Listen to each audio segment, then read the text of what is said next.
السلام عليكم ورحمة الله وبركاته. பதில் சொல்லுங்கள்.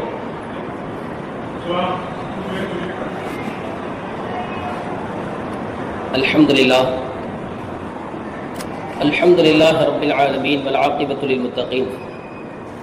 الصلاة والسلام على سيد المرسلين وعلى آله وأصحابه أجمعين.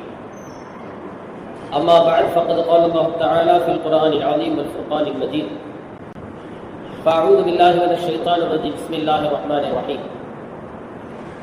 إن الله وملائكته يصلون على النبي يا أيها الذين آمنوا صلوا عليه وسلموا تسليما. اللهم صل على محمد وعلى آل محمد كما صليت على إبراهيم وعلى آل إبراهيم إنك حميد مجيد. اللهم بارك على محمد وعلى آل محمد كما باركت على إبراهيم وعلى آل إبراهيم إنك حميد مجيد. புகழ் அனைத்தும் அல்லாஹ் ஒருவனுக்கே சொந்தம். அவரின் சலாத்தும் சலாமும் சத்திய தூதர் சர்தாரே ஆலம் கண்மணி நாயகம் ரசூலே கரீம் ஸல்லல்லாஹு அலைஹி வஸல்லம் அன்னவர்களின் மீது, அன்னவர்களை பின்பற்றி வாழ்ந்த சத்திய சஹாபாக்கள், தாபிஈன்கள், தபா தாபிஈன்கள், நல்லோர்கள், நாதாக்கள், சுஹதாக்கள், சித்தீகீன்கள், சாலிஹீன்கள், குறிப்பாக நம் அனைவர்களின் மீதும் என்றென்றும் உண்டாவதாக. ஆமீன் யா ரப்பல் ஆலமீன். சகை குறித்தான் அல்லாஹுவின் நல்லடியார்களே, அல்லாஹுவின் மகத்தான கிருபையினால்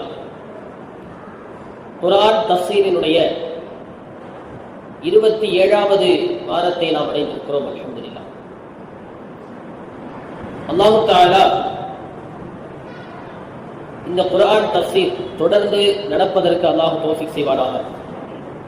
இதன் மூலமாக எல்லா விளக்க ஞானங்களையும் தெளிவுகளையும் அல்லாஹ் தஆலா நம் அனைவருக்கும் தந்தருள்வானாக.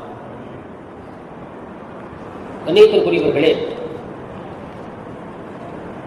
சூரா பக்ராவினுடைய 8வது வசனத்தை நாம் தொட்டிருக்கிறோம். 7 வசனங்களில் அல்லாஹ் தஆலா முஃமின்களை பற்றியும் முஃமின்களுக்கு நேர் எதிரான காஃபிர்களை பற்றியும் அல்லாஹ் தஆலா சொன்னார். 8வது வசனம் முதல் முனாஃபிகூன்களை பற்றி அல்லாஹ் சொல்கிறார். முஃமின்கள் தெளிவானவர்கள். முஃமின்கள் யார் என்று தெளிவாக தெரிந்துவிட்டது. காஃபிர்கள் யார் என்று தெளிவாக தெரிந்துவிட்டது. ஆனால் சமுதாயத்தில் பெரும் குழப்பங்களுக்கான காரணமே முனாஃபிக்குகள் தான், நயவஞ்சகர்கள் தான் பெரும் பெரும் குழப்பங்களுக்கு காரணமாக இருக்கக்கூடியவர்கள். முனாஃபிக்குத்தனம் என்பது சாதாரணமான விஷயம் இல்லை. நம்முடைய சிந்தனைகள் ஒன்று உண்டு. உயர்வான சுவனபதிகள் ஈமான்தாரிகளுக்கு, உயர்வான சுவனபதிகள் ஈமான்தாரிகளுக்கு, சொர்க்கம் ஈமான்தாரிகளுக்கு உண்டு, நரகம் காஃபிர்களுக்கு உண்டு. இவ்வளவுதானே, இதுக்கு பிறகு வேறு எந்த கூட்டம் இருக்க போதுன்னு நாம நினைப்போம். நரகத்திலேயே கடைசியில மேல உள்ள சூட விட அடியில தான் ரொம்ப சூடா. அப்படிதானே? சட்டியை வச்சு எரிச்சா முதல்ல சூடாகிற இடம் எது? அடிப்பகுதி. அடியில உள்ளதுதான் ரொம்ப வேகமாக சூடாகக்கூடியது. முனாஃபிக்குகளை பற்றி அல்லாஹ் சொல்லும் பொழுது, இன்னல் முனாஃபிகீன ஃபி தர்கில் அஸ்ஃபலி மினன் நார், நரகத்தினுடைய அதல பாதாளத்தில் அவங்க தான் இருப்பாங்கன்னு அல்லாஹ் சொல்றான். அதுல பாதாளத்துல ஆக கடைசியில நரகத்தினுடைய அடிப்பகுதியில இருக்கிறவங்க யாரு? முனாஃபிக்குகள் தான். காஃபிர்கள் அதுக்கு மேலதான் இருப்பாங்க. நரகம் என்பது வேறு, நரகத்தினுடைய அடிப்பகுதிங்கிறது ரொம்ப மோசமானது. இதுல நமக்கு ஒரு தெளிவு தேவை. ஈமான் இருந்து ஈமான் ஈமான்தாரிகளுக்கு முன்னால் தன்னை ஈமான்தாரிகளை மாதிரி காட்டி அல்லாஹுவை நம்புற மாதிரி வேற கடவுள்களை என்ன செய்யறது? வணங்குறது. வெளி தோற்றத்துல அல்லாஹுவை வணங்குற மாதிரி காட்டிக்கிறது. உள்ளுக்குள்ள வணங்குறதெல்லாம் யாரு? அல்லாஹுவை இல்லை, அல்லாஹ் அல்லாத வேறு கடவுள்களாக நினைப்பவர்களை வணங்குறாங்க. இது ஆக மோசமான ஒரு தண்டனையை தரக்கூடியது. அல்லாஹ்ல ஈமான் கொண்டவங்களும் இருக்கிறார், அல்லாஹுவை வணங்குறவங்களும் இருக்கிறார். அவர்களிடத்தில் நிகழக்கூடிய அந்த முனாஃபிக்கு தனம் என்பது அது பெரிய குற்றமான செயல். அது ரொம்ப மோசமான செயல். ஈமான் இல்லாத முனாஃபிக்குகளுடைய தரம் இல்லை உங்களுக்கு. இந்த தரம் வேறு. அது ஈமான் இல்லாத முனாஃபிக். அது ஈமான் இல்லாத முனாஃபிக் நரகத்தினுடைய அடித்தல். ஈமானோடு முஸ்லிம்களாக இருந்து முஃமின்களாக இருந்து அவ்வப்போது நயவஞ்சகத்தனத்தை வெளிப்படுத்தக்கூடியது என்பது அது ஒரு குற்றமான செயல், மோசமான செயல். பொதுவாக இன்றைக்கு பரவலாக, முன்னாடியெல்லாம் நம்மளால பார்க்க முடியல, இன்றைக்கெல்லாம் ரொம்ப சாதாரணமாக போச்சு. நல்ல நடித்து பழகி பேசக்கூடியவர்கள் இருக்கிறார்கள். நல்லா நடித்து பழகி பேசுவாங்க. வெளியில் அவங்களுடைய தோற்றம் வேற மாதிரி இருக்கும். நம்மகிட்டையும் நல்லா சகஜமா பேசுவாங்க, ஜாலியா பேசுவாங்க, எல்லாம் செய்வாங்க.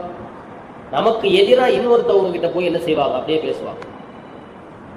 நபி ஸல்லல்லாஹு அலைஹி வஸல்லம் சொன்னாங்க, பிறரை பற்றி உங்களிடத்தில் பேசக்கூடியவர்கள் இருக்கிறாங்களா இல்லையா, அவர்களுடைய விஷயத்தில் ரொம்ப ஜாக்கிரதையாக இருக்கும். நிச்சயமாக அவர்கள் உங்களை பற்றி இன்னொருவரிடம் நிச்சயமாக பேசுவாங்க. இன்னொருத்தரை பத்தி நம்ம கிட்ட பேசுறாரு, அவங்களை நம்பி எதையுமே நாம சொல்லக்கூடாது. அவர்களோடு பழக்க வழக்கங்களை குறைத்துக் கொள்ள வேண்டும். நிச்சயமாக நம்மளை பத்தி அங்க பேசத்தான் செய்வாங்க. எக்காலமும் நம்ப முடியும். எச்சரித்த விஷயம். பெரும் பெரும் குழப்பங்களுக்கு இன்றைக்கு பொதுவாக குர்ஆனுடைய ஆயத்து நபி காலத்தோட முடிஞ்சதில்லையே, கியாமத்து வரைக்கும் நமக்கு ஒளி தரக்கூடிய நேர்வழி காட்டக்கூடியதுதான் குர்ஆன். அன்றைக்கு இருந்த சூழலுக்கும் குர்ஆன் அதே பதில் தான். இன்றைக்கு நடக்கக்கூடிய விவகாரத்துக்கும் அதே பதில் தான். அல்லாஹ் சொல்றான், "வ மினன் நாசி", மக்களில் சிலர்கள் இருக்கிறாங்க, மக்களோட மக்களா இருப்பாங்க. ஆமன்னா பில்லாஹ், நாங்கள் அல்லாஹுவை ஈமான் கொண்டிருக்கிறோம் அப்படின்னு சொல்லுவாங்க. வபில் யௌமில் ஆகிர், மறுமை நாளை நாங்கள் நம்பி இருக்கிறோம் அப்படின்னு சொல்லுவாங்க. வமாஹு பிமுஃமினீன், அவர்கள் ஈமான் கொள்ளவில்லை அப்படின்னு அல்லாஹ் சொல்றான். வெளியில சொல்லுவாங்க, நாங்க அல்லாஹுவை நம்பி இருக்கிறோம், மறுமை நாளை நம்பி இருக்கிறோம் அப்படின்னு சொல்லுவாங்க. ஆனா அவங்க உண்மையிலேயே என்ன செய்யல? ஈமான் கொள்ளவில்லை. யுஹாதியூன அல்லாஹ் வல்லதீன ஆமனு, அல்லாஹுவையும் அல்லாஹுவை நம்பிய ஈமான்தாரிகளையும் அவர்கள் என்ன செய்கிறார்கள்? ஏமாற்றுகிறார்கள். அல்லாஹுவை ஏமாத்துறாங்க. அல்லாஹுவை ஈமான் கொண்ட சஹாபாக்களை என்ன செய்யறாங்க? ஏமாத்துறாங்க. அல்லாஹ் அடுத்து சொல்றான், வமா யஹ்தஊன இல்லா அன்ஃபுஸஹும் வமா யஷ்உரூன், வமா யஹ்தஊன இல்லா அன்ஃபுஸஹும். அல்லாஹ்வை ஏமாத்துறதாக நினைச்சுக்கிறாங்க, ஈமான் கொண்டவங்களை ஏமாத்துறதாக நினைச்சுக்கிறாங்க. நிச்சயமாக அவங்க ஏமாத்துறது இந்த ரெண்டு பேரையும் கிடையாது, அவர்களே ஏமாற்றிக் கொள்கிறார்கள். அவங்க யாரையும் ஏமாற்ற முடியாது. அல்லாஹ்வை ஏமாற்ற முடியுமா? அல்லாஹ்வை ஏமாற்ற முடியாது. உண்மையான ஈமான்தாரிகளை ஏமாற்ற முடியுமா? ஏமாற்ற முடியாது. ரெண்டு பேரையும் ஏமாத்துறாங்கன்னு அவங்க நினைச்சுக்கிட்டு இருக்கிறாங்க. மாறாக அவர்கள் தங்களை தாங்களே ஏமாற்றிக் கொள்கிறார்கள். இதன் மூலமாக ஒரு விஷயம் தப்புன்னு தெரியும், அதை உணர்ந்து நாம் என்ன செய்வோம்? தப்புன்னு தெரிஞ்சாதான் நம்ம என்ன செய்ய முடியும்? அதிலிருந்து மீள முடியும். தவறு நடக்குதுன்னு தெரிஞ்சாதான் அதிலிருந்து மீள முடியும். தப்பு செய்யறதே நமக்கு தெரியலண்டா இதை விட பெரிய நஷ்டம் என்ன? தப்பு செய்யறோம்னா நாம தப்பு செய்யறது நமக்கு தெரியும், நாம செய்யக்கூடிய தவறு நமக்கு தெரியறது பெரிய ஞாபகம், பெரிய ஞாபகம். இன்னொரு ஞாபகத்தும் இருக்கு, நாம தப்பு செய்யறது இன்னொருத்தவங்களுக்கு தெரியாம இருக்கு. நாம எதுக்கு நன்றி செலுத்துறோமோ இல்லையோ அல்லாஹ்வுக்கு, இந்த விஷயத்துக்கு கண்டிப்பா நன்றி செலுத்திதான். எதுக்கு நன்றி செலுத்துறோமோ இல்லையோ இந்த விஷயத்துக்கு நன்றி செலுத்திதான்.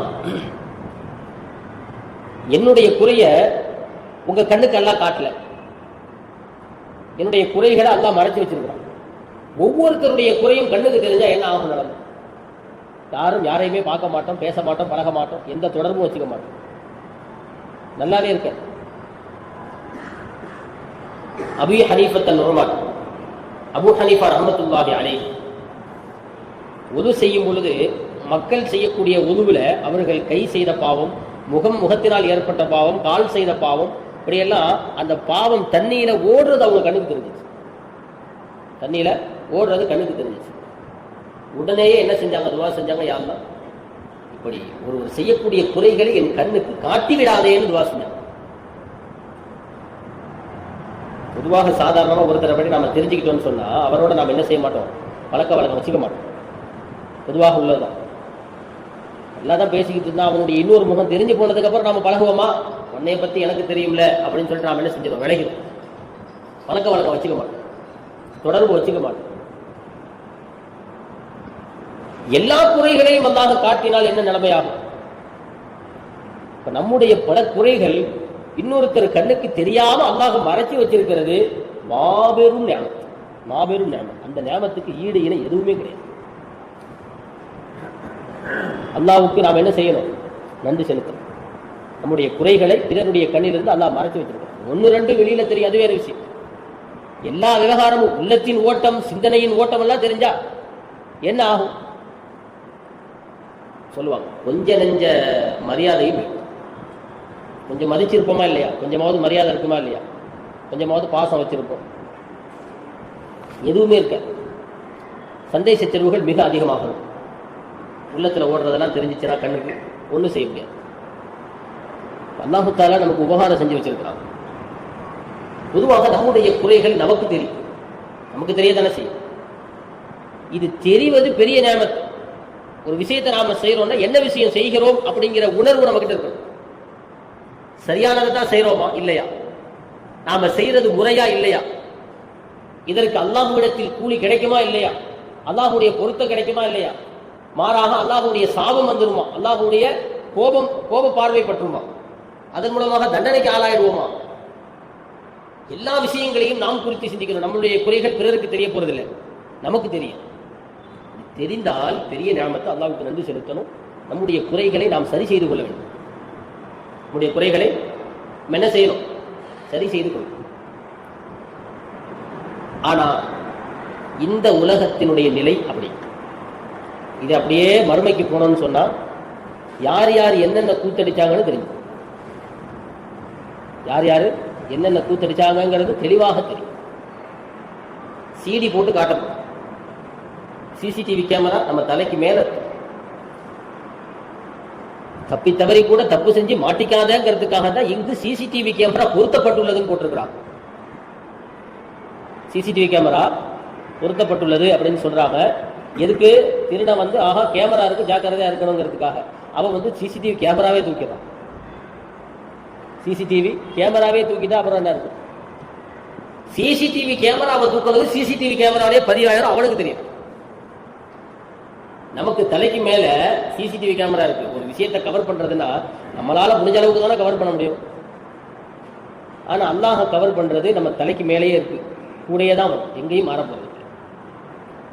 அதுவும் நல்ல ஹெச்டி குவாலிட்டி உள்ள இந்த மெகாபிக்ஸ் எல்லாம் வந்திருக்கிறதுனா 50, 60, 100 அப்படின்னு வந்துருக்கு. அதனுடைய குவாலிட்டி நம்ம அளவு போட முடியாது. இல்லை, தெளிவாக தெரியும், தடயங்களோடு தெரியும், அடையாளங்களோடு தெரியும். அசைவுகளை வச்சு கண்டுபிடிக்கிறது இல்லை, செய்தது தெளிவாகவே தெரியும். அல்லாஹ் கேமரா வச்சிருக்க. பக்கத்து வீட்டு ஆட்டுக்குட்டியை திருடினவர் நாளைக்கு மறுமையில் வருவார். எப்படி வருவார்? சும்மா வர மாட்டார். அடக்கம் பண்ணினது என்னமோ தனியாக தான். ஆனால் அங்கே எந்திரிச்சு நிற்கிறப்ப ஆட்டுக்குட்டியோட தான் நிற்பார். அங்கே தூக்கிட்டு வந்து நிற்பார். களவு போன ஆடுகள் யார் யார்கிட்ட என்னென்ன திருட்டு போனது, கொஞ்சம் இடத்த திருடினது, கொஞ்சம் சொத்தை திருடினது, வியாபாரத்தில் கொஞ்சம் திருடினது, எதெல்லாம் நம்மளால கைப்பற்ற முடியுமோ கைப்பற்றினது எல்லாமே எங்க வந்துடும்? மறுமையில வந்து நிற்கும். மொத்தமாக வைத்து நிற்கும் பொழுது இப்போ யோசிப்போம் நம்ம எல்லாம். பாருங்களேன், நம்ம செய்யக்கூடிய தவிர யாரோ ஒருத்தவங்க பார்த்துட்டாங்க அப்படின்னா வேற விஷயம், அப்படின்னா அதனுடைய நிலை வேறு. ஒட்டுமொத்த உலகமும் நம்மை பார்த்து எல்லாரும் பார்ப்பாங்க. நம்ம குடும்பம் அல்லாதவங்க எல்லா சமுதாயத்தவர்களும் அங்க நின்று யார் யார் ஆட திருடுனா, யார் யார் மாட திருடுனது, யார் யார் இடத்தை திருடுனது, யார் யார் சொத்தை திருடுனது, என்ன எண்ணத்தை திருடணுமோ எல்லாமே வந்து நிற்கும். அதனாலதான் ரப்பனா ஆத்தினா மா வஅத்தனா அலா ருசுலிக்க வலா துஹ்ஸினா யௌமல் கியாமah, மறுமை நாள்ல எங்களை கேவலப்படுத்திடாதேன்னு அல்லாஹ் கிட்ட துஆ செய்யுங்க. மறுமை நாள்ல எங்களை கேவலப்படுத்திடாத. அது ரொம்ப மோசமான கேள்வி. அடுத்தடுத்த நிலைகள் ரொம்ப மோசமாக இருக்கும். அல்லாஹ் பாதுகாக்கும். இங்க எதையும் சமாளிச்சிடலாம், எதையும் மாத்திரலாம், எது வேண்டாலும் தடயங்கள் எல்லாம் இன்றைக்கு சாதாரணமாக அளிக்கப்படும். தடயங்கள் மிக சாதாரணமாக அளிக்கப்படும்.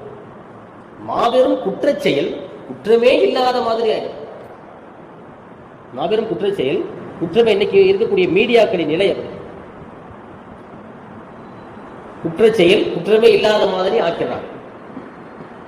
வக்கீல் வாதாடுறார் கோர்ட்ல இருந்து, அவர் காசுக்கு வாதாடுறார். அங்க வந்து உண்மை வெல்லும் சத்தியம் வெல்லும்லாம் போடல, கோர்ட்லயே எப்படி போட்டிருக்கிறாங்க, வாய்மையே வெல்லும்னு தான். நீ வாயால என்ன பேசுறியோ அதுதான் உனக்கு, நீ என்ன வார்த்தையை கொண்டு போராடுறியோ அதுதான். இவங்களுக்கு சப்போர்ட்டா உனக்கு ஆதாரங்களை திரட்டி நீ பேசினா அவங்களுக்கு சப்போர்ட்டா இருக்கு, இவர்களுக்கு சப்போர்ட்டா இருந்தா அவங்களுக்கு சப்போர்ட். ஹக்கு ஜெயிக்காதீங்க, ஹக்குக்குரியதில்லை. ஹக்கு ஜெயிக்கிறதுக்குன்னு ஒரு இடம் இருக்கு.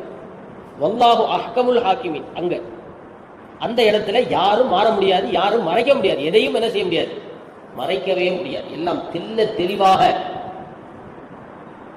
பார்வையெல்லாம் நல்ல கூர்மையாகவே இருக்கும். எல்லோரும் பார்க்கும்படிதான் இருக்கு. எவ்வளவு தூரத்தில் நிற்கிறவங்களும் மிக தெளிவாக நம்முடைய செயல்களை பார்க்கக்கூடிய அளவுக்கு தான் அல்லாஹு தாலா பதிவு செய்து வைத்திருப்பார். நம்ம செய்த செயல்களை, நம்ம செய்த சேட்டைகளை, நம்ம செய்த குறைவான விஷயங்களை, மோசமான காரியங்களை எல்லாம் அல்லாஹு தாலா நாளைக்கு மறுமையில காட்டிடக்கூடாதுன்னு நாம எல்லாருமே துஆ செய்யணும். நம்ம செய்யக்கூடிய தவறுகள் நமக்கு தெரிவது ஒரு பெரிய நியாமத். ஆனா அந்த இங்க முனாஃபிக்கை பத்தி என்ன சொல்றோம் அப்படின்னா, வலாக்கில்லா யஷ்உரூன், அவங்க உணரல நம்ம தப்புதான் செய்யறோம், நாம முனாஃபிக்குத்தனமாகத்தான் இருக்கிறோம், ரெண்டு வேடம் தான் போடுறோம், இரண்டு வேடம் போடுறோம், இரண்டு முகத்தோடு நடக்கிறோம், இங்க ஒண்ணு அங்க ஒண்ணு செய்யறோம், இங்க ஒண்ணு இங்க உள்ளது அங்க மாத்தி சொல்றோம், அங்க உள்ளது இங்க மாத்தி சொல்றோம் அப்படிங்கிறத அவங்க வந்து ஒரு லட்சியமாக நினைச்சுக்கிட்டு பாருங்களேன், ஒரு குற்றமாக அவர்கள் உணரவில்லை. உணர்த்துறது பெரிய நியாமத். உணரலைன்னு அல்லாஹ் சொல்ற. உணர்ந்திருந்தா நிச்சயமாக மாறி இருப்பாங்களா இல்லையா? உணர்வு ஏற்பட்டிருந்தால் நாம குற்றம் செய்கிறோமே, தவறாச்சே, அல்லாஹ்விடத்தில் பதில் சொல்லியாக வேண்டுமே அப்படிங்கிற நிலை இருந்துச்சுன்னு சொன்னா நிச்சயமாக அவங்க அப்படி செய்ய மாட்டாங்க. அவங்க செய்யற செயலெல்லாம் அது ஒரு, இன்னைக்கெல்லாம் பாவம் செய்துட்டு பெருமை அடிக்கிறவங்க இருக்கிறாங்களா இல்லையா? பாவம் செய்துட்டு பெருமை அடிக்கிறவங்க, சாராயம் குடிக்கிறவங்க, மாசத்துல குடிக்கிற ஆள் இருக்கு, வருஷத்துல குடிக்கிற ஆள் இருக்கு, வாரத்துல குடிக்கிற ஆளை பார்த்து டெய்லி குடிக்கிற ஆள் கேவலமா நினைக்கிறோம். செய்யக்கூடிய காரியமே ரொம்ப மோசமான காரியம். ஆனா நாங்கெல்லாம் எவ்வளவு பெரிய விலை உயர்ந்த பொருளை சாப்பிடுவோம் தெரியுமா, எவ்வளவு பெரிய வாட்டனுடைய விலை தெரியுமா அப்படின்னு எல்லாம் பேசக்கூடியவங்க எல்லாம் இருக்கிறாங்க. பெரும் பெரும் பாவங்களை செய்துவிட்டு மாறு தட்டி பாவத்தை அதை ஒரு பெருமையாக பேசக்கூடியவர்கள் இருக்கிறாங்க. நஅூதுபில்லாஹி. இவர்களுக்கு அந்த செய்யக்கூடிய பாவமே தெரியல, நாம ஒரு மோசமான காரியத்தை செய்து கொண்டிருக்கிறோம் அப்படிங்கிறதே தெரியும். இன்றைக்கு இருக்கக்கூடிய சூழ்நிலையும் அப்படித்தான். எதனால அவங்க உணரல, ஏன் அவர்களால் உணர முடியல அப்படின்னா, ஃபீ குலூபிஹிம் மரது, உடைய உள்ளத்தில் நோய் இருக்கு, இந்த உள்ளத்துல நோய் இருக்கு. ஃபஸாதஹுமுல்லாஹு மரலா, அல்லாஹ் தஆலா நோயை அதிகமாக கொடுத்துட்டார். ஃபஸாதஹுமுல்லாஹு மரலா, அவர்கள் இடத்தில் இருக்கக்கூடிய நோய், உள்ளத்தினுடைய நோய், அது அதிகமாகிக் கொண்டே போயிடுச்சு. இந்த நோய் என்ன செஞ்சிருச்சு, அதிகமாயிடுச்சு. என்ன நோய் அது? நிஃபாக்கும் குஃப்ரு. உள்ளத்தினுடைய நோய் என்பது நிஃபாக்கு குஃப்ரு, இறை நிராகரிப்பு, இரண்டு வேடம் போடக்கூடிய நிலை. இந்த நோய் உள்ளத்தில் இருக்கு. வலகும் அஸாபுன் அலீம், வலகும் அஸாபுன் அலீமும் பிமா கானூ யக்திபூன். அவர்கள் பொய்ப்படுத்திக் கொண்டிருந்த காரணத்தினால் பெரும் தண்டனை அவர்களுக்கு இருக்கிறதேன்னு அல்லாஹ் சொல்லினார். முனாஃபிக்கு தனத்திலிருந்து நாம் என்ன செய்யணும்? அல்லாஹ்விடத்தில் பாதுகாப்பு தேடும். நயவஞ்சகத்தனம் என்பது சாதாரணமானது கிடையாது. நேர்மையாக இருந்துட்டு போயிடும். சத்தியத்தை சத்தியமாக சொல்லிடும். இருக்கிறத இருக்கிறபடி என்ன செஞ்சிடும் சொல்லிடும். இங்கே ஒன்று அங்கே ஒன்று மறைச்சி பேசக்கூடாது. நம்ம கிட்ட ஒரு முகம், வெளியில ஒரு முகம் இருக்கவே கூடாது. ஒரே முகம் தான் இருக்கு. அந்த முகத்துக்கு அல்லாஹ்விடத்தில் மரியாதை இருக்கு. இரண்டு வேடம் போடக்கூடியவர்களுக்கு நாளைக்கு மறுமையில மோசமான தண்டனை இருக்கு. ரொம்ப ஜாக்கிரதையா இருக்கு. அடுத்து அல்லாஹ் சொல்கிறார், அந்த வேலையை செய்யறவங்க, முனாஃபிக்குத்தனமா இருக்கிறவங்க, அவங்க கிட்ட இதா கீழலகும் லா துஃப்ஸிது ஃபில் அர்த், பூமியில குழப்பம் செய்யாதீங்கப்பா அப்படின்னு சொன்னா, குழப்பம் செய்யறவங்கள்ட்ட தானே குழப்பம் செய்யாதீங்கப்பா, அதை செய்யாதன்னு சொன்னா செய்யறவங்க கிட்ட தான் செய்யாதன்னு சொல்லு. செய்யாத ஆளுகிட்ட சொல்ல மாட்டோம். செய்யக்கூடிய நபர்களிடத்துல அல்லாஹ் சொல்றான், அப்படி செய்யாதீங்க, பூமியில குழப்பத்தை ஏற்படுத்தாதீங்க. இதா கீழலகும் லா துஃப்ஸிது ஃபில் அர்த், பூமியில குழப்பத்தை ஏற்படுத்தாதீங்கன்னு சொன்னா அவங்க சொல்றாங்க, காலு இன்னமா நஹ்னு முஸ்லிஹூன், நாங்க குழப்பத்தை ஏற்படுத்துறவங்க இல்ல, ஒருத்தருக்கு சமாதானத்தை ஏற்படுத்தக்கூடியவர்கள், ஒருத்தருக்கு மத்தியில இணக்கத்தை ஏற்படுத்துறோம். முஸ்லிஹூன்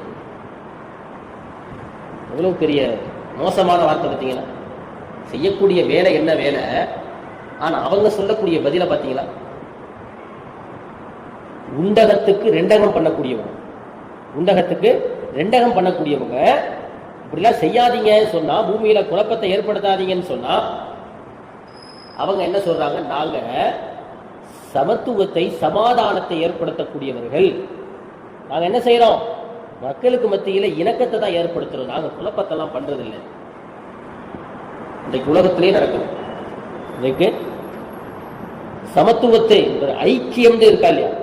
இன்னைக்கு ஐக்கியம் அப்படின்னு இருக்கு. ஐக்கிய கூட்டமைப்புல 1008 கோணல் இருக்கு. அதுக்கு பேர் ஐக்கியம். ஐக்கிய கூட்டமைப்புன்னு தான் பேர். உள்ள பூந்து பார்த்தா ஐக்கியம்ல எல்லாரும் இருப்பாங்கன்னு அர்த்தம். அதுல எல்லா ஜமாத்துக்காரனும் இருப்பான், எல்லா ஜமாத்துல உள்ளாலும் இருக்கும், எல்லா கட்சியில உள்ளாலும் இருக்கும். அவங்கவுங்க கருத்துப்படிதான் இருப்பாங்க. அந்த ஐக்கியத்தின் மூலமாக ஊருக்கு நல்லது நடந்துச்சாண்டா நடந்திருக்கு. உலகத்துல எத்தனையோ ஐக்கியங்கள் இருக்கு. எந்த ஐக்கிய கூட்டமைப்பு இருக்கிற ஊர்ல பாருங்க, ஊர்ல ஏதாவது சமத்துவம் இருக்கா? எந்த ஊரையும் எடுத்துக்குவோமே, ஊர்ல ஒரு நல்ல சகோதரத்துவம், சமத்துவம் எங்க ஊர்ல அப்படி கிடையாது, இப்படி கிடையாது. பாரம்பரியமாக நாங்க ஒரே நிலையில தான் இருக்கிறோம்னு சொல்ல முடியுதா? ஐக்கிய ஜமாத்து சொல்ல முடியாது. அப்ப பேர் என்னங்க? ஐக்கியம். ஆனா செயலை பார்த்தா ஐக்கியம் கிடையாது, அதுக்கு வேற பேர். ஒன்றுபடுத்த முடியல. ஏன்? இரண்டு முகம், நேர்மையாக செயல்படாத நிலை, இருப்பதை இருப்பதாக நான் நினைக்கிறது இருக்கணும்னு நினைச்சா அது இருக்க, என்ன இருக்குதோ அதுக்குதான் மாறும். நம்முடைய நிலை எப்படிதான் இருக்கணும்? மார்க்கம் என்பது வளைந்து வளைந்து போகக்கூடியது. ஒரு ஊருக்கு போனா இந்த பாதையில தான் போகணும்னு ஒரு நிலை இருக்கு. அதை மாறி வேற பாதையில நாம போக மாட்டோம்.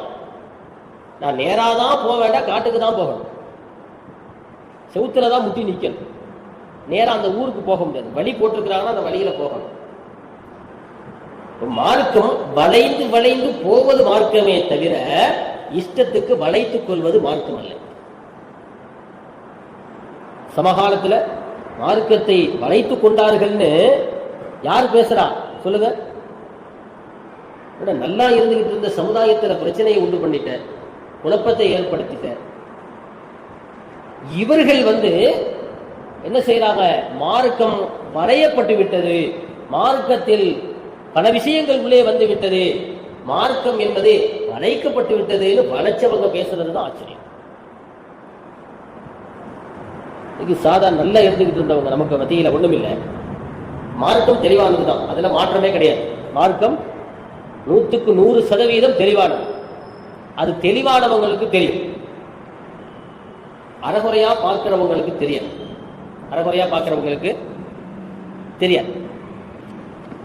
ஒருத்தவங்க என்ன செஞ்சாங்கன்னா, ஒரு ஆட்சியாளர் என்ன செஞ்சார்,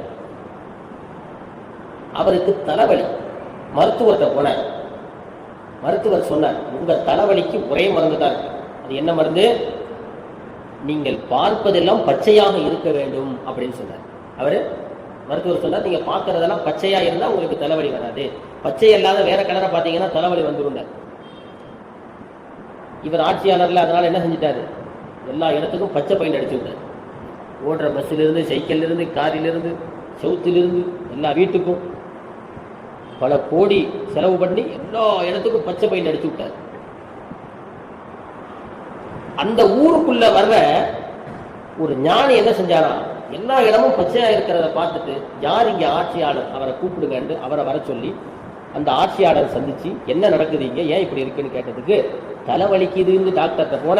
அவர் சொன்னாரு, பார்க்கறவெல்லாம் பச்சையா இருக்கணும், அதனால நான் பச்சை பையன் அடிச்சு விட்டுருக்கிறேன்னு சொன்ன உடனே அவர் சொன்னாரு, மடையா, பச்சை கண்ணாடி போட வேண்டியதானடா, என்ன செய்ய வேண்டியதான, பச்சை கண்ணாடி போட்டிருந்தா பார்க்கிற இடம் தான் பச்சையா இருக்கும்.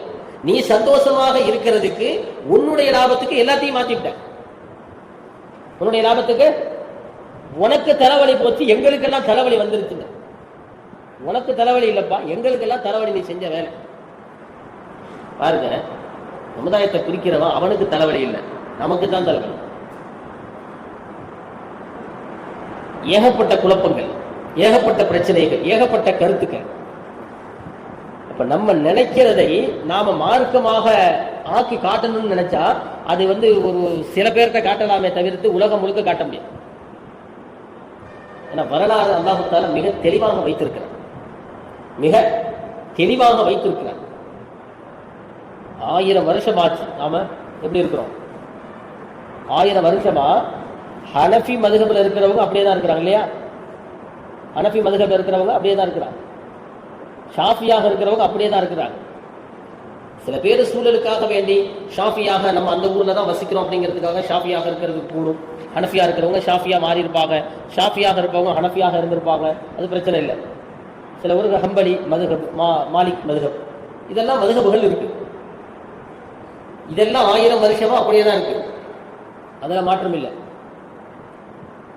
மார்க்கத்தை நாங்கள் தெளிவாக சொல்லுகிறோம் என்று வந்தாங்களா இல்லையா? வந்தவங்க கரெக்டா இருந்தாங்களா? ஒரு நாள் சொல்ல ஆரம்பிச்சது மாறாம அதையே திருப்பி சொன்னாங்களா? இல்லை. நமக்கு மத்தியில் நடக்கக்கூடிய முனாஃபிக்குத்தனத்தை நான் சொல்லிக் கொண்டிருக்கேன், அதெல்லாம் தெரிய வேண்டிய விஷயம். நல்லா கை கட்டிக்கிட்டு இருந்தவங்க திடீர்னு எங்க கை கட்டுறதுன்னு தெரியாம குழம்பி போனதுதான் மிச்சம். தொப்புளுக்கு கீழே கை கட்டினாங்களா இல்லையா? தஹத்த சுர்ரதி அல்லது அலசதுரி, நெஞ்சுக்கு அருகாமையில், நெஞ்சின் மீது இல்லை, நெஞ்சுக்கு அருகாமையில் கை கட்டினவங்க கட்டிக்கிட்டு தான் இருந்தாங்க. இப்ப அந்த தஹத்த சுர்ரதி தொப்புளுக்கு கீழே கை கட்டுறவங்களே சந்தேகமா தான் கட்டியிருக்கிறாங்க, சரியா இல்லையானே தெரியலன்னு தான் கட்டிட்டு இருக்காங்க. அலசதுரி நெஞ்சின் அருகாமையில் அப்படின்னு சொல்லிட்டாங்க, அல்ஹம்துலில்லாஹ் அப்படின்னு தான் கட்டுறாங்க. உறுதி இதுதான் நினைச்ச கட்டலையே. அப்போ இங்க என்ன ஏற்பட்டிருக்குன்னா குழப்பம் ஏற்பட்டு, குழப்பம் கிடைத்ததுதான் மிச்சம். நெஞ்சிற்கு அருகாமையில் கை கட்டினவங்க, தொப்புளுக்கு கீழே கை கட்டினவங்க, இன்னொருத்தவங்க சொல்றபடி கட்டலாம்னு நினைச்சா அதுவும் சரியில்லை. ஏன்னா 1000 பேர் தொழுவுற இடத்துல 2 பேர் தான் அப்படி இருக்கிறாங்க, பாக்கி எல்லாம் நார்மலா தான் இருக்கிறாங்க. அதனால அதையும் மீறி போக முடியல, அதையும் மாற்ற முடியல. 1000 வருஷமா அப்படியே தான் இருக்கு. அப்படி இல்லை, இப்படி கட்ட வேண்டியது இல்லை, அப்படி நெஞ்சின் மீது தான் அப்படிதான் இப்படிதான் சொன்னதுக்கு பிறகு தெளிவு கிடைச்சிச்சா? இல்லை, குழப்பம் தான் வந்துச்சு. குழப்பம் தான் வந்துச்சு. என்னங்க குழப்பம் வந்துச்சுங்கிறீங்க? இல்லையே, நிறைய பேர் சரியாக மாறிட்டாங்களே சொன்னபடி அப்படின்னா. உதாரணத்துக்கு சொல்லணும்டா, ஒரு பள்ளியில ஆரம்ப காலத்துல 100 பேர் சொல்றாங்க, நல்ல கவனி, குழப்பம் இல்லை, தெளிவாகத்தான் இருக்கிறார்கள் என்றால் என்ன நடந்திருக்கணும்? 100 200 ஆகணும், 200 300 ஆகணும், 300 400 ஆகணும், 500 ஆகணும், எண்ணிக்கை கூட 100 பேரை கொண்டு ஆரம்பிக்கப்பட்ட அந்த பிரச்சாரம் இதுதான் தெளிவு அப்படின்னு சொன்னதுக்கு பிறகு மக்கள் கூட்டம் கூட்டமாக வந்து மாறினாங்களாடா? இல்ல, குழம்பி போயிட்டாங்க. இதை பற்றிய தெளிவு யாருக்கிட்ட கேட்கறது, எதுல கேட்கறது, என்ன செய்யறது ஒன்றும் புரியல. ஏதோ நாமளும் செய்யறத செய்யணுமே அப்படிங்கிறதுக்காக அப்படி நிலை மாறிடுச்சு. சரியாக கை கட்டி தொழுத நாம என்ன ஆயிடுச்சு, குழப்பம் வந்ததுக்கு பிறகு சரி எல்லாரும் கட்டுறாங்க நம்மளும் கட்டிடுவோங்கிற நிலை வந்துருச்சு. அந்த பள்ளிவாசல்ல 100 பேரை கொண்டு தொடங்கிய இப்படிதான் அப்படிங்கிற மாதிரி நிலைக்கு வந்த மார்க்கம், சொல்லப்பட்ட மார்க்கம், அதுக்குள்ள 100 பேர் இருந்தாங்கல்ல, 100 பேர்ல 10 பேர் தான் அதுக்குள்ள இருக்கிறாங்க. பாக்கி 90 பேர் எங்க போனாங்க? காணாம போயிட்டாங்க. ஏன்னா 90 பேர் உடன்படலை. 10 வருஷம் ஆச்சு, ஒரு 10 வருஷம் அப்படியே ரொம்ப உக்குரமா இருந்துச்சு. இதுதான் ஹக்கு அப்படின்னு போனுச்சு. அடுத்து 10 வருஷத்துல போனாக்கா இது சரியில்லை, அது சரியில்லை, அவன் சரியில்லை, இவன் சரியில்லை, இவன் சொல்றதே தப்பா இருக்கு, இங்க கேட்டா அப்படி இருக்கு, இங்க பார்த்தா அப்படி இருக்கு, குழம்பி விட்டார்கள். இப்ப நம்ம போய் என்னப்பா இப்படி பண்றீங்களே, நல்லா தானப்பா இருந்து எல்லாரும் வீட்லயே நம்ம அத்தா அம்மாவுக்கு ஃபாத்திஹா ஓதும். ஒரு கூட்டு துவா எடுத்துக்கோமே, கூட்டு துவா இல்லை. நிறைய பேர் கை தூக்குறதே கிடையாது. நிறைய பேர் நம்மில் மிகப்பெரிய வருத்தம், மிகப்பெரிய வருத்தம். மார்க்கத்தில் இருக்கிறாருன்னு நாம நினைத்து கொண்டிருப்பவர்கள் ஒரு ஈமான் உள்ளவர்கள், ஒரு சின்ன அளவுல உள்ள ஈமான் தான். இது ஒரு பெரிய ஈமான் இல்லை. பெரிய ஈமானை உள்வாங்கியவர்கள் சின்ன அளவுல ஈமான்ல போட்ட விட்டாச்சு. கை தூக்கி ஆமீன் சொல்றதுல உடன்பாடு இல்லை. அஜருக்கு துவா ஓதுவார், நம்ம கை தூக்க மாட்டோம், அப்படியே தான் உட்காந்து இருக்கா இல்லையா? கை தூக்கி ஆமீன் சொல்றது கிடையாது. கூட்டு துஆ மார்க்கத்தில் இல்லை. எல்லா விஷயங்களும் பேசப்பட்டதுக்கு பிறகுதான் குழப்பமாவே வந்துச்சு. ஒண்ணும் இல்லை, ஒரு 40 வருஷத்துக்கு முன்னாடி கூட்டு துவா அப்படின்னு நீங்க யாராவது கேள்விப்பட்டிருக்கீங்களா? கேள்விப்பட்டிருக்கிறோமா? கூட்டு துவா அப்படின்னு கேள்விப்பட்டிருக்கிறோமா? இல்ல. சத்தம் ஃபாத்திஹா அப்படின்னு கேள்விப்பட்டிருக்கிறோமா? வழக்கமா ஓதணும், அம்மாக்கு ஓதணும், அத்தாக்கு ஓதணும், நம்ம மூதாதையர்களுக்கு ஓதணும், ஓதிக்கிட்டு தான் இருந்தோம், பிரச்சனை இல்லை. சத்தம் ஃபாத்திஹா அப்படிங்கிற பெயரில் அதன் மீது ஒரு வெறுப்பை ஏற்படுத்தியது யார்? அதன் மீது வெறுப்பை ஏற்படுத்தியது யார்? கையேந்தி துஆ செய்வதன் மீது வெறுப்பை ஏற்படுத்தியது யார்? மார்க்கத்தில் அறவே இல்லை அப்படின்னு சொன்னா ஏராளமான ஹதீஸ். சரி, ஓகே, தொழுகைக்கு பிறகு இல்ல விட்டுருவோம். தொழுகைக்கு பிறகு நாம ஏற்படுத்தின பல விஷயங்கள் இருக்கு. ஒவ்வொரு ஊரிலும் ஒவ்வொரு மாதிரி இருக்கு. செய்யக்கூடிய பொதுவான சட்டம் நமக்கு செய்வது சரியான விஷயமாக இருந்தால் செய்வது தடையில்லை. ஒரு விஷயத்தை செய்வதில் தடை செய்யப்பட்டிருந்தால் மட்டும்தான் பிரச்சனை. உங்களை ஒவ்வொரு தொழுகைக்கு பிறகும் கூட்டமாக துஆ செய்வதை நான் தடுத்திருக்கிறேன் என்று நபி ஸல்லல்லாஹு அலைஹி வஸல்லம் சொல்லி இருந்தால் அப்ப செஞ்சா தப்புதான், அது ஹராம் தான், மாற்ற கருத்தே இல்லை. ஒரு விஷயம் தடுக்கவும் படவில்லை, ஏவவும் படவில்லை. அப்படிங்கும் பொழுது நல்லதாக இருந்தால் செய்யணும், கெட்டதாக இருந்தால் விட்டுணும். நம்ம அறிவுக்கே தெரியும், பிரச்சனை இல்லை. இவ்வளவுதான் விளைவிக்க வேண்டிய விஷயம், இவ்வளவுதான். தொழுகைக்கு பிறகு அது நபி காலத்துல இல்ல, விட்டுருவோம். எத்தனையோ ஹதீசுகள்ல நபி அவர்கள் என்னென்ன ஓதுனாங்கன்னு பதிவு செய்யப்பட்டிருக்குது. தொழுகைக்கு பிறகு இன்னதெல்லாம் ஓதுனாங்கன்னு பதிவு செய்யப்பட்டிருக்குது. எப்படி பதிவு செய்யப்பட்டுச்சு? அவங்க சத்தமா ஓதுனதை கேட்டதுனால தானே பதிவு செய்யப்பட்டுச்சு. இதை ஓதுங்கள் என்று சொல்லிக் கொடுத்த நிலையும் உண்டு, ஓதியதை கேட்டு அறிவிப்பு செய்த விஷயமும் இருக்கு. இதெல்லாம் நம்ம விரைவாக பார்த்தோம் சொன்னா தெளிவாக வந்துடும். அது வேறு விஷயம். மார்க்கத்தில் கூட்டு துஆ இல்லை அப்படின்னு முடிவு செஞ்சா நபி ஸல்லல்லாஹு அலைஹி வஸல்லம் சொல்றாங்க, உங்களில் ஒரு கூட்டம் ஒன்று கூட. நமக்கெல்லாம் தெரிஞ்ச ஹதீஸ் தான், தெரியாத ஹதீஸ் ஒன்றும் கிடையாது. உங்களில் ஒரு கூட்டம் ஒன்று கூட, உங்களில் ஒருவர் துஆ செய்ய மற்றவர்கள் ஆமீன் சொன்னால் அல்லாஹ் அதை ஏற்றுக்கொள்ளாமல் இருப்பதில்லை அப்படின்னு நபி ஸல்லல்லாஹு அலைஹி வஸல்லம் சொன்னார். இல்ல, தெளிவான ஹதீஸ். உங்களில் ஒருவர் துஆ செய்ய மற்றவர் ஆமீன் சொன்னால் அது ஏற்றுக்கொள்ளப்படாமல் இருப்பதே கிடையாது, நிச்சயமாக ஏற்றுக்கொள்ளப்படும். இன்னும் ஹதீஸ் இருக்கு, நீங்கள் முத்திரையிடுங்கள் அதன் மீது அப்படின்னு. எப்படி முத்திரையிடுவது? ஆமீன் சொல்வதை கொண்டு. ஆமீன் சொன்னா அந்த துஆவுக்கு முத்திரை, அதாவது இது குத்துன மாதிரி, சீல் குத்துன மாதிரி. சீல் போட்டா அது பாஸ் ஆயிடும் இல்லையா? கையெழுத்து போட்டு பாஸ் பண்ற மாதிரி ஆமீன் சொல்றது அந்த துஆவுக்கு அங்கீகாரம் மாதிரி ஹதீஸ் இருக்குல்ல. தொழுகைக்கு பிறகு ஆமீன் சொல்றது கொடுங்க. மற்ற இடங்கள்ல துவா செய்யறாங்களா இல்லையே, அப்ப கை தூக்குறது இல்லை. ஏன் அப்ப ஆமீன் சொல்றது இல்லை? யாரை கேட்டு யாரின் முடிவை மையமாக வைத்து இப்படி வார்த்தை சொன்னார்கள்? இப்ப அவர்களே உடன்பாடு இல்லை. சொல்ல போனா பெரும் பெரும் தலைவராக செயல்பட்டவர்கள் எல்லாம் தாக்கு பிடிக்க முடியாம வெளியில வந்துட்டாங்க. என்ன கூட்டம் அது? என்ன கொள்கை அது? என்ன நடந்துச்சு? என்ன தெளிவு கிடைச்சிச்சு அவங்களுக்கு? நாளுக்கு நாள் ஒரு சட்டமா? இன்னைக்கு ஒரு சட்டம், நாளைக்கு ஒரு சட்டமா? இன்னைக்கு சொன்ன சட்டம் நாளைக்கு வாபஸ் வாங்குறதா? முன்னால சொன்ன விஷயத்த பின்னால தலைவரே பேசுவார், ஆய்வு செய்ததில் அது சரி என்று படுகிறதுன்னு சொல்வார். அப்ப ஏன்பா முன்னாடி சரியில்லைன்னு? ஆரம்ப காலத்துல தராபீஹ் என்பது 8 ரக்காஅத்து தான் என்று சொன்ன நாவுதான் தராபீஹே இல்லைன்னு சொல்லுச்சு. தராபீஹ் என்பதே இல்லை. ஏன் ஆரம்பத்துல இருக்குன்னு சொன்ன, பின்னாடி ஏன் இல்லைன்னு? எப்படி பாப்பிச்சோம் பாருங்க. இன்னைக்கு இது குழப்பம் தான் ஏற்படுத்தும். நிறைய பேர் என்ன செய்யறது இல்லை சார், இதன் மூலமாக நிறைய பேருக்கு சில சௌகரியங்கள் வந்து போச்சு. தொப்பி இஸ்லாத்திலேயே இல்லைன்னு சொல்லிட்டாங்க. தொப்பி என்பது இஸ்லாத்திலேயே இல்லைன்ட்டாங்க. சொல்றேன், எந்த ஹதீஸ்லயுமே நபி ஸல்லல்லாஹு அலைஹி வஸல்லம் அவங்க ஏதோ 1-2 ஹதீஸ்ல தான் நபி அவர்கள் தொப்பியையும் தலைப்பாயும் கலட்டியதாக இருக்கு. ரொம்ப குளிரான நேரம், ரொம்ப சூடான நேரத்துல தலையை பூமியில வைக்க முடியாது. அப்படி சூடா இருந்துச்சுன்னா அந்த தலைப்பாகையோட உள்ளது அதை கலட்டி கீழே வச்சு அது மேல சரிதா செய்வாங்க, நெத்திய வைக்க முடியாது. இப்ப கலட்டி இருக்கிறாங்க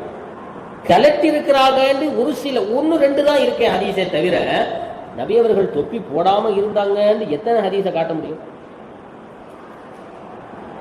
தொப்பியும் தலைப்பாகையும் தானே ஹதீஸ் தலைப்பே இருக்கு. தொப்பியும் தலைப்பாகையோடும் அப்படின்னு இருக்கு. தொப்பி போடக்கூடாது முடிவு பண்றோமா? தொப்பி போடணும் அப்படின்னு முடிவு செஞ்சா முஃமின்கள் ஒரு ஹதீஸ் போதும். தொப்பி போட்டிருந்தாங்கிறதுக்கு வர்றது ஒரு ஹதீஸ் போதும். போடக்கூடாதுன்னு முடிவு பண்ணிட்டா தெளிவு பாருங்களேன், போடக்கூடாதுங்கிறதுக்குரிய முடிவு. நபி ஸல்லல்லாஹு அலைஹி வஸல்லம் அவங்க போட்டிருந்த தொப்பி எப்படி தெரியுமா? மிகவும் வலுவானதாக இருந்தது. அதை அவுக்கவே முடியாத அளவுக்கு ஸ்ட்ராங்கா இருந்துச்சு. அதை கொண்டு எரிந்தால் ஒருவருடைய மண்டை உடைந்து விடக்கூடிய அளவிற்கு அது வலுவாக ஸ்ட்ராங்கா இருந்துச்சு தொப்பி. நம்ம போடுற தொப்பிலாம் அப்படியா இருக்கு, அப்ப இஸ்லாத்துல தொப்பி இல்லை. என்ன வாதம் இது? இது என்ன தெளிவு? மக்களுக்கு சௌரியத்துக்குரிய வழி இல்லையா? மக்களுடைய சௌரியத்துக்குள்ள வழி. நம்மள நிறைய பேர் தொப்பி போட வெட்கப்படுறோம். நம்முடைய பாரம்பரியம் இது. நாம வருத்தப்பட வேண்டிய விஷயம். நம்முடைய மூதாதையர்கள் பாதுகாத்து இதுவரைக்கும் கொண்டு வந்து நம் கரம் சேர்த்த ஒரு பண்பு. நம்முடைய மூதாதையர்கள் நம்மிடம் கொண்டு வந்து சேர்த்த ஒரு பொக்கிஷம். சும்மா இல்ல, தொப்பி சாதாரணமானது கிடையாது. அங்க செஞ்ச விஷயத்தில் குறைந்ததாவது தலையில் ஒட்டிக்கொண்டு இருக்கட்டுமே என்பதற்காக வேண்டி நம்மிடத்தில் நம்முடைய மூதாதையர்கள் கொண்டு வந்து சேர்த்தாக.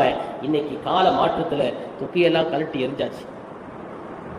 ஒரு கவிதையை எழுதியிருக்கிறாங்க, தொப்பியை கலட்டியவன் ஈமானை கலட்டியவன் வச்சிருக்கிறாங்க. தொப்பியை கலட்டியவன் ஈமானை கலட்டியவன். தப்பா எடுத்துக்கூடாது, 2 அர்த்தம் இருக்கு. நான் தொப்பியை கலட்டுனா நான் ஈமான கலட்டி வச்ச மாதிரி, லா ஹவ்ல வலா குவத்த இல்லா பில்லா, அது ஒண்ணு. கலட்ட வச்சான்ல அவனுக்கு ஆப்பு. கலட்ட வச்சானா இல்லையா? தொப்பியை கலட்ட வச்சவன் ஈமான கலட்டி வச்சவன் மாதிரி. நல்லா இருந்துகிட்டு இருந்த ஆளை நீதானே தொப்பியை கலட்ட வச்ச. பேசுறோம் தப்பா எடுத்துக்காது. நாமெல்லாம் தெரிஞ்சுக்க வேண்டிய விஷயம்.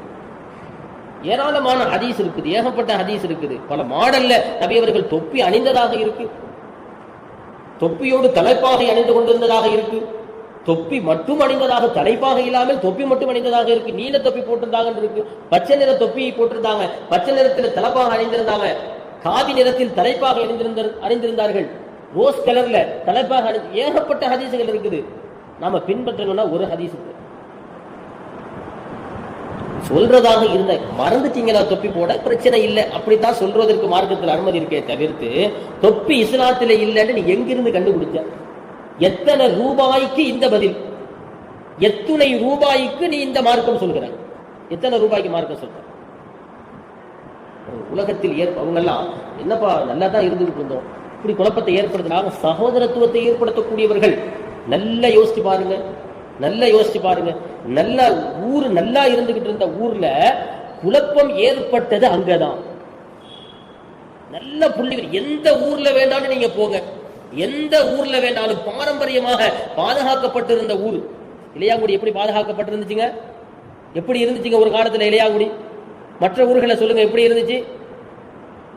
உள்ள வந்தாங்க, மார்க்கம் என்கிற பெயர்ல சகோதரத்துவத்தை சொல்கிறோம், சரியானதை சொல்கிறோம், ஹக்கை சொல்கிறோம் அப்படின்னு சொல்லி குழப்பத்தை ஏற்படுத்தினாங்க, சண்டை சச்சரவை ஏற்படுத்தினாங்க. ஒரு மீட்டிங் கூட போட முடியாது, கூடி உட்கார்ந்து மசூரா பண்ணி பேசி ஒரு முடிவு கூட எடுக்க முடியல. அந்த இடத்துல குழப்பம் வந்தது. இதெல்லாம் முனாஃபிக்குகள். இப்ப நமக்கு மத்தியிலேயே மறைந்து வாழக்கூடிய முனாஃபிக்குகள். இவர்கள் மார்க்கத்தை சொல்ல வந்தவர்கள் அல்ல, மார்க்கத்தை துவம்சம் செய்ய வந்தவர்கள். நாம எச்சரிக்கையா இருக்கணும். முனாஃபிக்குகளை பற்றி அல்லாஹ் எச்சரிக்கிறார். அவங்களுக்கு யாருக்கோ சொல்லப்பட்டது நினைச்சுக்காதீங்க. பொதுவான விதி தஃசீர்ல என்னன்னா, காஃபிருக்குரிய முக்மீன்களுக்குரிய பண்புகளை முக்மீன்களை பற்றிய சொல்லும் பொழுது காஃபிர்களோடு அதை ஒப்பிடக்கூடாது, காஃபிருக்கு சொல்றதை முக்மீன்களுக்கு ஒப்பிடக்கூடாது. இதுதான் முக்கியமான விதி விளக்கத்தில் தஃசீர்ல. காஃபிருக்கு சொல்லப்பட்டதை முக்மீன்களுக்கு சொல்லக்கூடாது. மற்றவர்கள் சூசகமாக ஏராளமான விஷயங்களை அல்லாஹ் தஆலா நமக்கு தெளிவுபடுத்திக் கொண்டுதான் இருக்கிறார். ஆகவே நாம் அல்லாஹ்விடத்தில் முனாஃபிக் தனத்திலிருந்து பாதுகாப்பு தேடுவோமாக. அல்லாஹ் ஜல்ல ஷானஹு வ தஆலா முனாஃபிக் தனத்திலிருந்து அல்லாஹ் தஆலா நம்மை முழுமையாக பாதுகாத்து மார்க்கத்தின் பிரகாரம் பரிபூர்ணமாக நடக்கக்கூடிய நசீபை அல்லாஹ் தஆலா நம் அனைவருக்கும் தந்தல் புரிவானாக. அல்லாஹ் தஆலா ஹக்கை ஹக்காக நமக்கு காட்டுவானாக, பாத்திலை பாத்திலாக காட்டுவானாக.